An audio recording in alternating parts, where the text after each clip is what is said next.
रात्री 10 वाजता मैनाला फुल केलं आणि वांग वांग करत निघालो भीमाशंकरला. असलं खतरनाक वातावरण होतं आणि दुःख तर एवढं की पुढचं काही दिसत नव्हतं. आणि बकासूर बायांच्या वर नटतय. सकाळी 7 वाजता तिथं पोहोचलो आणि बाबड्याला गाडीतच खायला केलंय. दर्शनाला जाताना कपाळाला महाकालचा गण लावलाय आणि डायरेक्ट दर्शन रांगायला चाललोया. इथं प्रवेशद्वार आहे. बायकोनी बेलफुल घेतलं आणि आम्ही दर्शन केलं. अजिबात गर्दी नव्हती बघा दर्शनाला. बाहेर आल्यावर एक मकाचं कनिश घेतलं 40 रुपयाला. तिथं जवळच धबधब्याचा पॉइंट आहे बघा. मग ह्या निसर्गरम्य वातावरणात जेवणाचं नियोजन केलं या. मोकळ्या वातावरणात बाबड्याला भारी खेळतोया. आता देवाला आलोय म्हणल्यावर बटाट्याची भाजी केली या. बटाट्याला फोडणी देऊन एकदम चमचमीत केलंय.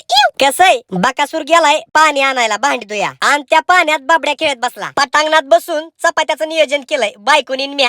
आणि मस्त निसर्ग बघत जीवलो. 1-2 चपात्या जास्तच खाल्ल्या आम्ही. बाहेर गेल्यावर बायकोला ताप द्यायचा नाही. आपलं आपण हे काम करायचं. जाताना येताना आपलं फॅन फॉलोइंग भेटल्यात.